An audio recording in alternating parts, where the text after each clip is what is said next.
Bonjour à tous, ravi de vous retrouver pour NRTV fait sa culture. Cette semaine, on s'intéresse à la Journée des Arts, manifestation qui aura lieu aux quatre coins de la ville de Nyon pour la première fois ce samedi 10 novembre. Et on en parle justement avec nos deux invités, Damien Gallet, organisateur de la Journée des Arts, et Jean-Claude Bouvroy, administrateur du site de l'Espace. Bonjour messieurs et bienvenue.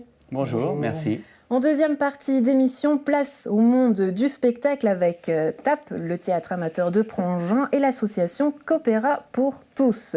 On commence tout de suite avec un voyage au cœur de l'humanité. C'est ce que propose le collectif de la dernière tangente avec Humanity, une vidéo-performance projetée sur les murs du château de Nyon et offerte à la population dans le cadre des 20 ans du collectif, mais aussi pour s'intégrer à cette journée des arts. Ce sera donc le vendredi 9 novembre et samedi 10 novembre.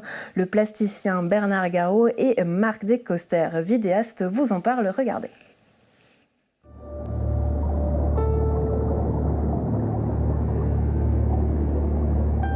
Humanity, on pourrait appeler ça un film d'art et d'essai. On est plus proche de Chris Marker que de Martin Scorsese, disons.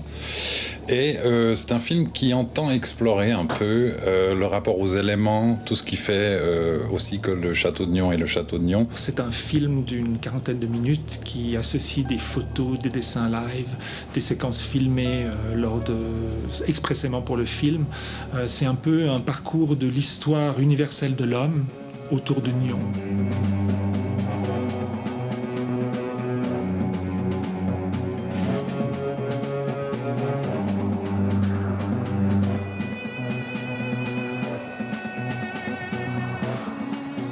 On parle de l'origine de Nyon, qui était d'abord justement au bord du lac, un site lacustre, entouré de belles montagnes, et tout à coup, il y a un château qui s'est érigé, il a brûlé. Il y a eu des navires de guerre sur ce lac Léman, le château s'est reconstruit et c'est devenu une ville importante dans notre région, culturelle. J'ai composé la musique d'abord selon la thématique que je savais qui allait être développée, et pour d'autres passages, c'était l'inverse.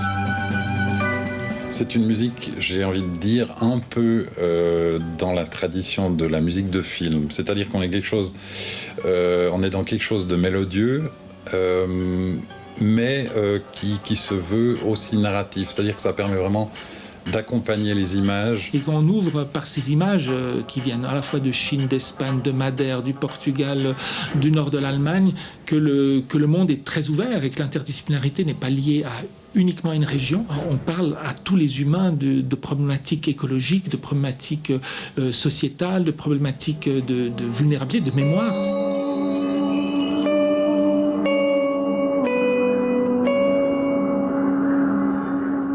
Pourquoi avoir choisi de projeter ce film sur le château de Nyon ? En projetant sur le château, on rappelle ce qu'il y a derrière. On rappelle ces montagnes, on rappelle nos origines.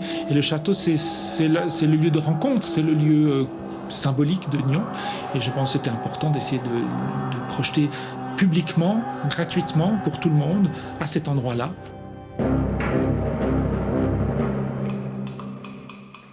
Un film qui célèbre aussi justement les 20 ans du collectif de la dernière tangente. Quelle est l'histoire de ce collectif ? Alors ce collectif, effectivement, est né en 99-99 avec un poète, avec un musicien, avec un comédien. Et depuis, c'est un parcours de jeunes artistes et de plus confirmés. C'est un peu notre vocation d'ouvrir les portes à tous les arts. Il y a un côté de plus en plus généreux dans les performances qui sont offertes par le collectif, et ça c'est quelque chose qui m'a toujours beaucoup plu. C'est-à-dire qu'on sent qu'il y a une volonté de conquérir l'espace scénique et de donner aux spectateurs toujours plus.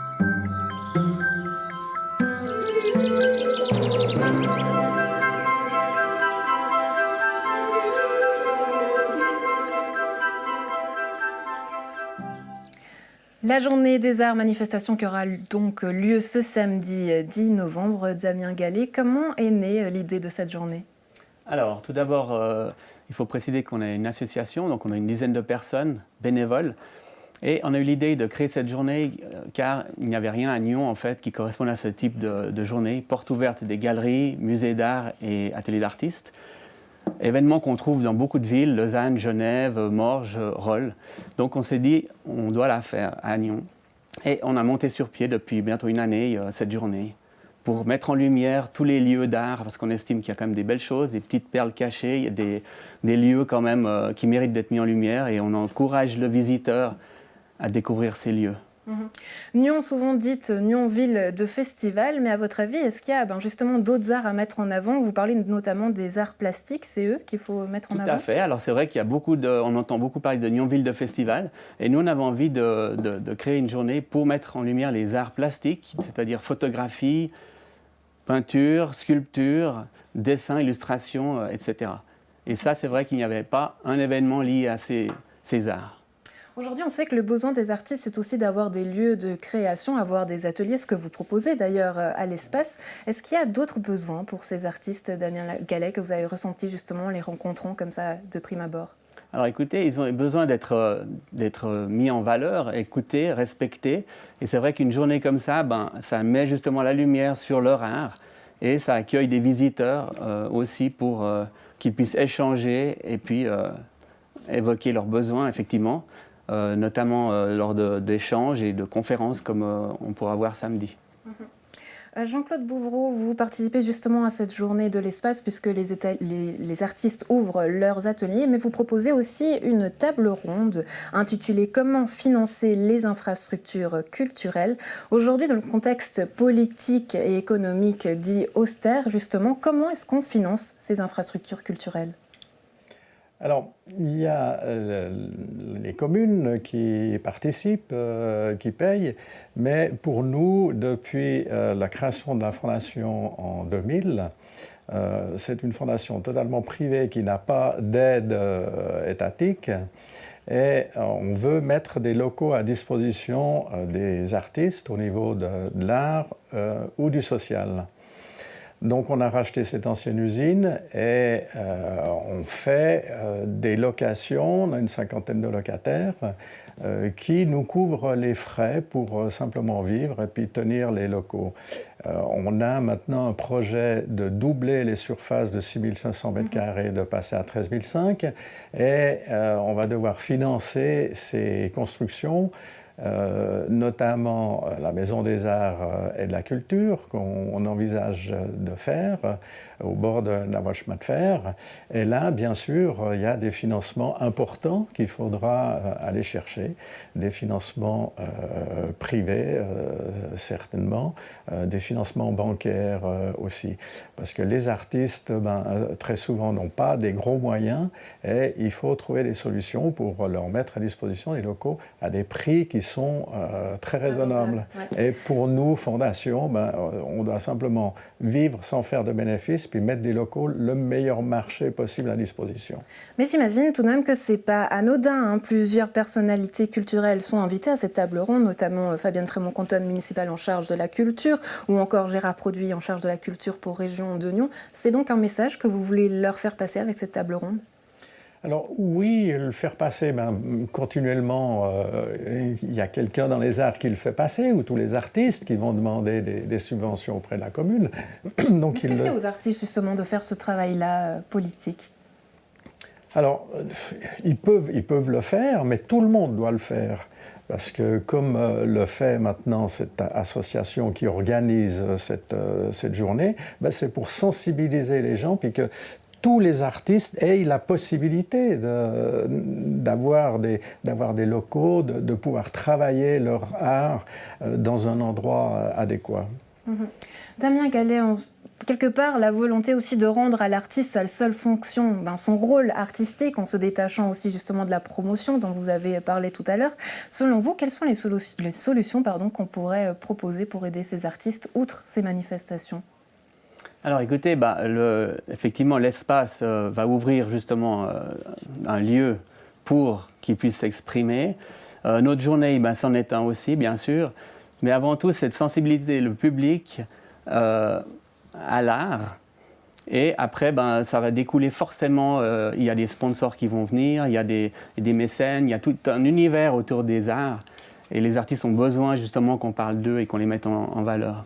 Comment on fait quelque part pour désacraliser la culture ? Je veux dire, souvent les passants ont un peu peur d'ouvrir justement ces portes ateliers et de rentrer. Donc, quel message est-ce que vous avez envie de leur dire pour dire justement, osez, allez-y, rentrez, ces artistes vous attendent ? C'est tout à fait ça. C'est la journée porte ouverte. Donc, il faut que le public se mobilise pour oser entrer dans ces galeries. Des fois, on n'ose pas quand on ne s'y connaît pas. Mais nous, notre sensibilité, c'est de dire l'art, c'est important et on peut ressentir des émotions et il y en a pour tous les goûts. Chacun doit trouver un petit peu son mode d'expression. Et c'est aussi le but d'encourager les gens à s'ouvrir. Il y a des choses pour les familles, il y a des choses pour les connaisseurs, les amateurs d'art, bien sûr. Mais tout le public, pour nous, doit ressentir quelque chose face à l'art parce que c'est important.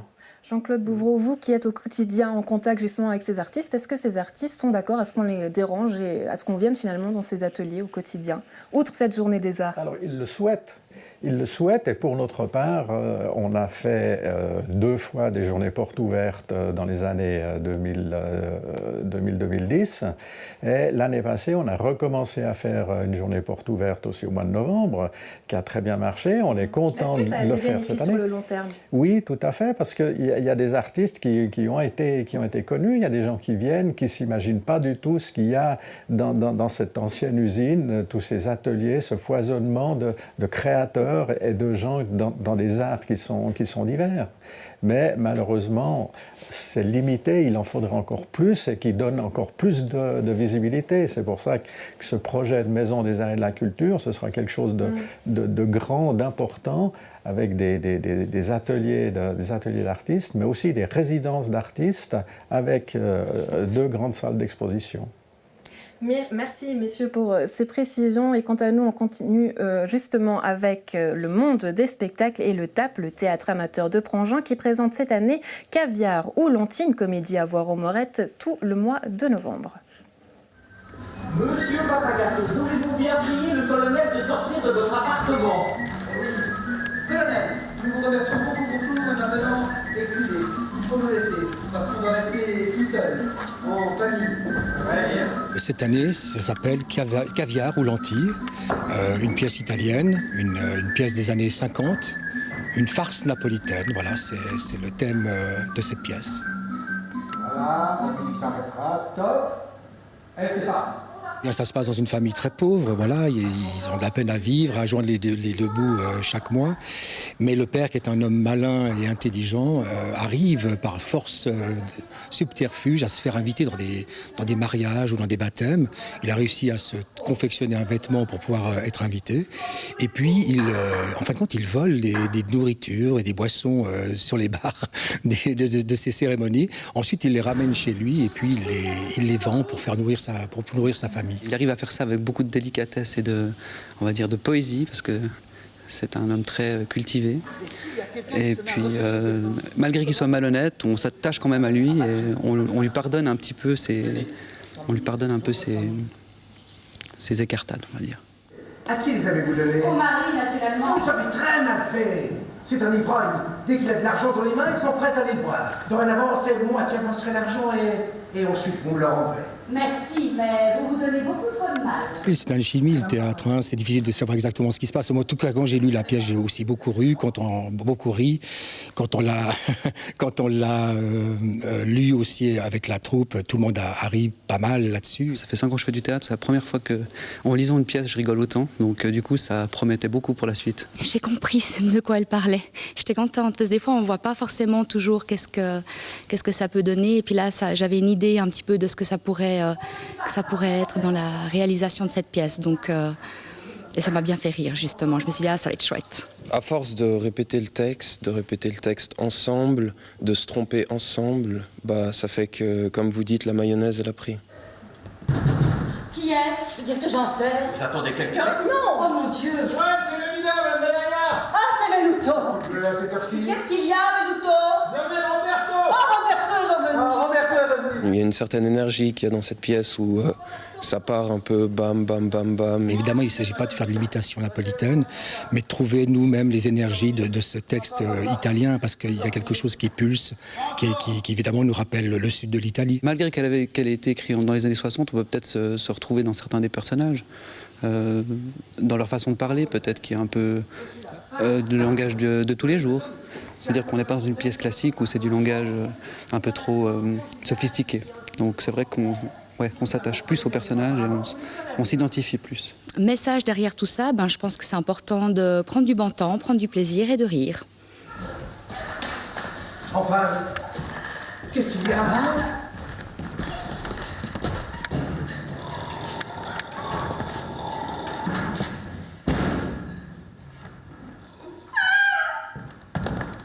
Papa, il est en mort ici. Voilà, rideau, entracte. Voilà, bien.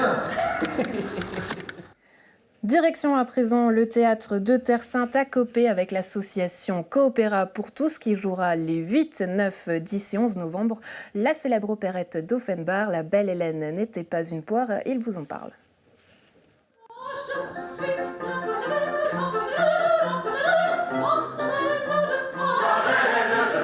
Alors, La Belle Hélène n'était pas une poire, ça parle en fait de la Belle Hélène d'Offenbach. Nous sommes partis de cette Belle Hélène d'Offenbach, mais qu'on a actualisée, parce qu'Offenbach faisait des spectacles qui étaient vraiment dans l'air de son temps à lui. Donc tous les jeux de mots, les petites blagues étaient vraiment liés à cette période-là. Donc on a transplanté ça, on est resté dans la Grèce antique, mais tous les jeux de mots, les blagues, les choses comme ça, on les a actualisés pour que ça parle aux gens d'aujourd'hui. Dans nos spectacles, qui sont des spectacles de théâtre musical lyrique, on privilégie le rythme. Aujourd'hui, le public n'est plus habitué, a du mal à supporter des spectacles de 3 heures. Donc il faut des spectacles d'1 heure et demie, extrêmement rythmés, extrêmement denses.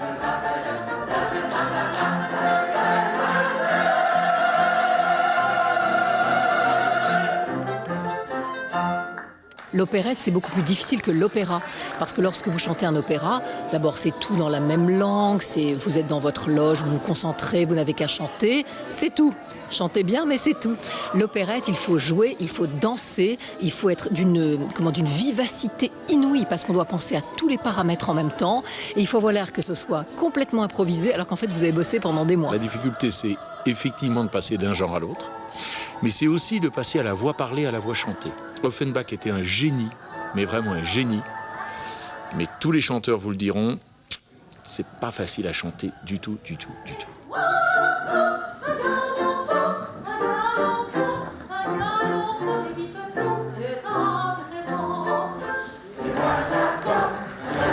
On n'a pas un gros orchestre comme on a dans les opéras, on a un petit orchestre, c'est-à-dire un quatuor à cordes avec une clarinette, c'est-à-dire un instrument à vent à l'intérieur, et avec le piano. Donc pour nous, ça demande aussi beaucoup de réactivité parce que non seulement il faut accompagner les chanteurs, mais il faut aussi s'adapter à toutes les difficultés scéniques au niveau de la chorégraphie, au niveau du chœur. On est sur scène, donc c'est vraiment très théâtral pour nous.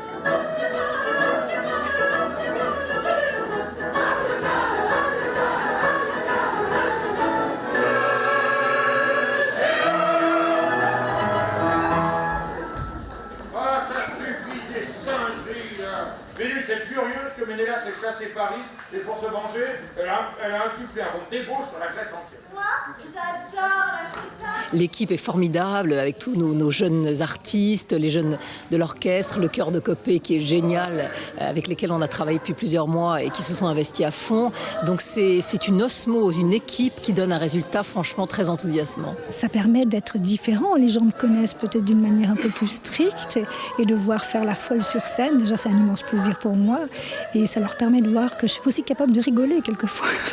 Je crois que le résultat est transformé en bonheur. Voilà. Mais l'objectif, c'est de faire ça, c'est-à-dire les faire travailler comme des professionnels, pour qu'on ne voit pas la différence. Vous avez peut-être fait naître des vocations. Qui sait? Ah, ce serait merveilleux.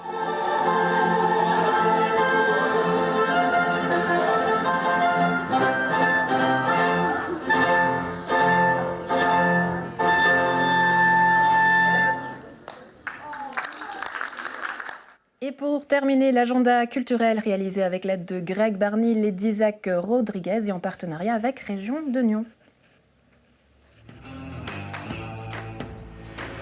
Le théâtre de Beugnin Lac-Lac présente Un point c'est tout de Laurent Baffy, une pièce délirante et drôle qui conte les aventures de 8 candidats ayant besoin de retrouver les points de leur permis pour à nouveau pouvoir circuler sur les routes.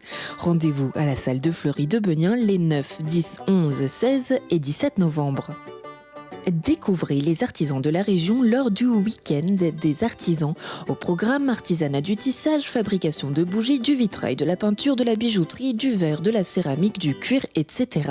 Au total, 57 artisans présents durant le week-end prêts à échanger et vous présenter des démonstrations de leur savoir-faire. Une expérience à vivre du 10 au 12 novembre au collège de Grandchamp à Gland. Jeudi 15 novembre au Temple de Nyon, rendez-vous pour la cérémonie publique de remise des prix artistiques, à savoir le prix de la ville de Nyon, le prix de la région de Nyon, la bourse Abraham Hermondja et les mérites artistiques. Une remise de prix suivie des prestations des lauréats et de performances artistiques. Enfin, sachez qu'écoles, bibliothèques, librairies et artistes sont comme chaque année invités à participer à la Nuit du Conte, une manifestation qui a lieu traditionnellement le deuxième vendredi du mois de novembre. À Nyon, rendez-vous à la maison de quartier du Pré de Loie le vendredi 9 novembre à 19h. À Gland, le samedi 10 novembre à 20h30 avec le spectacle Peau d'âne à la bibliothèque communale. Notez que depuis la réalisation de l'agenda, justement, la région et la ville de Nyon ont donné le nom des lauréats. Donc félicitations justement à l'humoriste nyonnais Charles Nouveau qui reçoit le prix de la région, également aussi à l'ancien directeur de l'usine à gaz Pierre-Yves Schmitt qui décroche le mérite artistique, et puis également un artiste de l'espace, Pierre Schwertzmann, qui reçoit lui le mérite artistique de la ville de Nyon. Rendez-vous donc le 15 novembre. Et puis cette journée des arts ce samedi 10 novembre, Damien Gallet, concrètement les précisions, les infos utiles. Voilà, donc ce qu'il faut savoir, c'est qu'on a édité un programme comme celui-ci, avec un plan. Ce programme est aussi sur notre site internet, lesarts-nyon.ch. Vous pouvez vous le procurer aussi dans chaque galerie. Il faut noter donc que les 3 musées de Nyon sont ouverts, ainsi que les galeries et les ateliers d'artistes. Tout est gratuit. Ils seront heureux de vous voir, et même si vous n'êtes pas un amateur ou un connaisseur d'art, allez-y, laissez-vous surprendre. Il y a vraiment des belles choses à voir dans des tas de domaines. Avec une petite pastille jaune qui indiquera justement sur la galerie des artistes à visiter. Exactement. Messieurs, merci et bonne suite à vous. Merci à vous. Merci. Quant à nous, vous le savez, on se retrouve la semaine prochaine pour plus d'aventures culturelles. Salut.